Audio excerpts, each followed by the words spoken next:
이제 우리 하나님의 말씀 누가복음 제22장 31절로 34절입니다. 누가복음 제22장 31절로 34절까지의 말씀 교독하시겠습니다. 시몬아 시몬아, 보라, 사탄이 너희를 밀 까부르듯 하려고 요구하였으나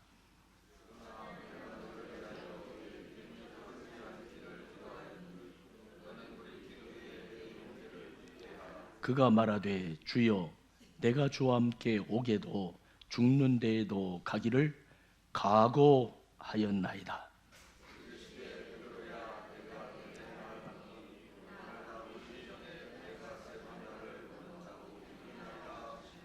아멘. 예수님께서는 베드로를 부르셨습니다. 시몬아 시몬아, 보아라, 사탄이 밀처럼 너희를 체질하려고 너희를 소나기에 넣기를 요구하였다. 그러나 나는 내 믿음이 꺾이지 않도록 너를 위하여 기도하였다. 내가 다시 돌아올 때에는 내 형제를 굳세게 하여라. 베드로가 예수님께 답합니다. 주님, 나는 감옥에도 죽는 자리에도 주님과 함께 갈 각오가 되어 있습니다. 그러나 주님은 말씀하셨습니다. 베드로야, 내가 네게 말한다. 오늘 닭이 울기 전에 네가 3번 나를 모른다고 할 것이다. 이 시간 마지막 강론의 제목은 나를 부르시는 예수님이십니다. 예수님의 제자 베드로는 열정적인 성격의 소유자였습니다. 그는 스스로 하나님의 뜻을 이룰 수 있다고 보았고, 강하다고 생각했고, 자신이 다른 일을 변화시킬 수 있다고 생각하였습니다. 한마디로 그는 다듬어지지를 아니하였습니다. 그의 이름이 아무리 반석을 뜻한다 해도 예수님이 다듬어 주시지 않으면 쓸모없이 처박힌 잡석에 불과했던 것입니다. 예수님께서 잡히시던 날 밤의 일이었습니다. 주님은 베드로에게 말씀하셨습니다. 시몬아 시몬아, 들어라. 사탄이 이제는 키로 밀을 까부르듯이 너희를 제멋대로 다루게 될 것이다. 그러나 나는 내가 믿음을 잃지 않도록 기도하였다. 그러니 내가 나에게 다시 돌아오거든 형제들에게 힘이 되어다오. 키로 밀을 까부르는 것을 우리는 어렸을 때 많이 봤습니다. 알곡과 쭉정이를 걸러내기 위하여 채를 흔들면, 키를 흔들면 쭉정이 껍질은 날아가고 알곡은 채 안쪽에 그대로 남습니다. 키는, 쭉정이는 날려보내고 알곡을 모으기 위한 도구지요. 예수님께서는 사탄이 베드로를 날려보내려고 흔들려 한다는 것입니다. 베드로는 이 말씀을 듣고, 주님, 저는 주님과 함께라면 감옥에 가도 좋고 죽어도 좋습니다. 당당하게 대답했습니다. 그러나 주님께서는 베드로야, 내 말을 잘 들어라. 오늘 닭이 울기 전에 너는 3번이나 나를 모른다고 할 것이다. 예수님은 시몬 베드로가 자신을 부인할 것을 다 아셨습니다. 그토록 앞장서고 충성 다할 것처럼 덤벼들던 제자 베드로는 얼마 못 가 3번씩이나 예수님을 모른다고 할 것입니다. 하지만 주님은 다 아시면서도 사랑과 인내의 마음으로 그를 대해 주셨습니다. 어떻게 하냐고요? 예수님께서는 베드로를 시몬아 시몬아 부르셨지요. 부드러운 음성이요, 자비의 음성이요, 사랑하는 이를 부르시는 음성이었습니다. 사탄은 지금 베드로를 흔들려고 하였습니다. 사명을 흔들고, 예수님에 대한 사랑을 흔들고, 믿음을 흔들고, 그리고 소망을 흔들려고 하였던 것입니다. 그래서 저 멀리 날려버리려고 한 것입니다. 사탄은 마치 채를 치듯 베드로를 흔들어 믿음에서 떨쳐내 버리려고 합니다. 예수님께서는 베드로가 패할 것임을 다 아셨습니다. 주님은 베드로가 육체이며 가고 다시 돌아오지 못하는 바람과 같은 부질없는 존재임을 아신 것입니다. 하지만 주님은 그러한 베드로를 미워하거나 꾸짖지 않으셨습니다. 아시기에 시몬아, 시몬아 부르신 것입니다. 사랑으로 부르시는 음성이셨습니다. 시몬아, 시몬아. 베드로가 약하기 때문에 사랑하셨고 은혜 아니면 설 수 없는 존재이기에 사랑하신 것입니다. 그는 주님의 도움과 기도 없이는 스스로 서지 못하는 연약한 인생이었지요. 그는 육신이 얼마나 약한 것인가를, 자신이 얼마나 허약한 인생인가를, 그래서 주님의 도움이 얼마나 필요한가를 주님 아니면 서지 못함을 알아야 했습니다. 베드로의 안됨이, 베드로의 약점이, 베드로의 결점이 바로 나 아닙니까? 그러기에 예수님은 오늘 이 새벽 시간에도 나를 뜨거운 사랑으로, 인내로 불러주시는 줄로 믿습니다. 요한복음 6장에 보면 주님을 따르는 제자 중에 주님께 실망하여 많은 사람이 다 떠나갔습니다. 그와 다시는 함께 다니지 않았습니다. 그때 예수님은 12명의 제자들에게 이르셨습니다. 너희도 가려느냐? 이때 베드로는 주여, 영생의 말씀이 주님께 있사온데 우리가 누구에게로 가오리까? 답합니다. 베드로는 주님을 떠나지 않고 끝까지 함께하기를 정말 원했습니다. 그러므로 이렇게 담대히 대답한 것입니다. 그뿐 아니죠. 마태복음 16장에는 가이사랴 필립보 지방에서의 일이 기록되어 있는데 예수님은 제자들에게 물으셨습니다. 사람들이 인자를 누구라 하느냐? 제자들이 대답합니다. 예수님을 어떤 이는 세례 요한과 같으니, 어떤 이는 엘리야가 다시 살아났다는 등 예레미야나 선지자 중에 하나라고 합디다. 그래? 그러면 너희는 나를 누구라 하느냐? 이때 시몬 베드로가 대답합니다. 주는 그리스도시요 살아계신 하나님의 아들이십니다. 얼마나 확신에 차 있고 분명한 고백인가요? 이렇듯 그는 제자 중 수제자라 할 만하고 제자들의 이름 중에는 그의 이름이 맨 먼저 나오는 것입니다. 사랑하는 동역자들이여, 저나 여러분이 나왔던 때는 괜찮은 것도 있는 것 같고 옳은 것도 있는 것 같습니다. 하지만 저와 여러분의 바탕이 형편없음을 우리 스스로는 알고 있습니다. 거룩한 생활을 한다 하면서도 입에서 자신도 모르게 나쁜 말이 나오고 아무것도 아닌 일로 교만도 하고, 그리고 정말 하루살이의 무게에도 짓눌려 무너져 내리고, 나는 곤고한 사람입니다. 시몬아, 시몬아, 저와 여러분에게도 주님의 사랑과 인내에 불러주심이 필요한 줄로 믿습니다. 정말 필요합니다.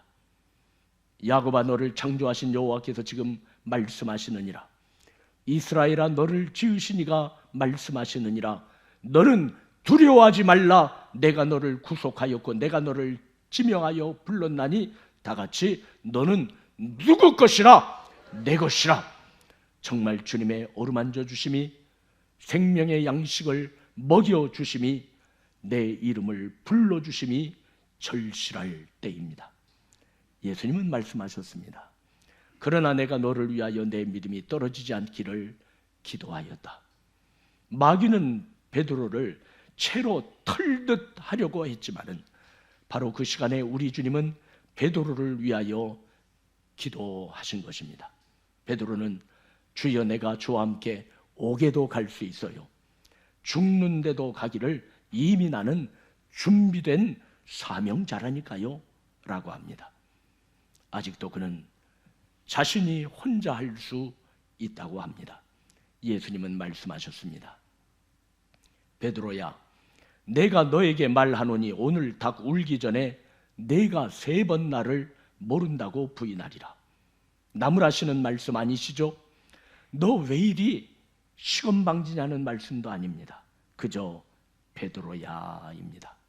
나를 아시는 예수님, 그저 나를 부르시는 것입니다. 베드로야. 얼마 후 예수님은 잡히죠. 이 용감한 베드로, 아니 스스로 옥에도 죽는데도 주님과 함께 하겠다고 큰 소리 치던 베드로는 예수님을 이제는 저 멀찍이 따라 나갑니다. 이제 베드로는 자기의 본래의 모습이 나오기를 시작합니다. 멀찍이 따라갑니다. 위풍당당한 모습도 사라졌습니다. 한 아이가 베드로를 보더니 이 사람도 예수와 함께 있었어야 하자 베드로는 부인합니다. 내가 저를 알지 못하노라. 내가 저가 예수인지 누군지 나는 몰라. 조금 후에 다른 사람이 너도 예수 안패가 아니냐 하거늘 그렇게 말 잘하는 베드로가 이 사람아 나는 아니로다 라고 부인합니다. 한 시쯤 있다가 또 다른 사람이 너 갈릴리 사람 아니냐? 내가 확신하건대 예수와 함께 다니는 것을 이 두 눈으로 똑똑히 보았어. 이렇게 말하자 베드로는 말하기를 이 사람아 나는 너하는 말이 무슨 말인지 도대체 알 수가 없다. 바로 그때 닭이 웁니다. 마태 기자는 마태복음 27장 69절로 74절에 이 장면을 아주 상세히 기록하고 있습니다. 베드로가 바깥들에 앉았더니 한 요종이 나와 이르되 너도 갈릴리 사람 예수와 함께 있었도다 하거늘 베드로가 모든 사람 앞에서 부인하여 이르되 나는 내가 무슨 말을 하는지 알지 못하노라 하며 앞문까지 나가니 다른 요종이 그를 보고 거기 있는 사람들에게 말하되 이 사람은 나사렛 예수와 함께 있었도다 하며 베드로가 맹세하고 또 부인하여 이르되 나는 그 사람을 알지 못하노라 하더라. 조금 후에 곁에 섰던 사람들이 나와 베드로에게 이르되 너도 진실로 그 도당이라 내 말소리가 너를 표명한다 하거늘 그가 저주하며 맹세하여 이르되 나는 그 사람을 알지 못하노라 하니 곧 닭이 울더라. 이때 저쪽에 잡히신 예수님이 돌이켜 베드로를 보십니다. 베드로와 눈이 마주칩니다. 베드로는 주님의 말씀 곧 오늘 닭 울기 전에 내가 3번 나를 부인하리라 하심이 생각나서 밖에 나가서 심히 통곡합니다. 저는 시몬아 시몬아 하신 음성이나 돌이켜 베드로를 보신 예수님의 눈빛이나 다 연민과 사랑과 긍휼과 자비임을 믿습니다. 이렇게 될 줄 알고 계시기에 그럼에도 불구하고 베드로를 사랑하시기에 그렇습니다. 시몬 베드로는 심히 통곡했습니다.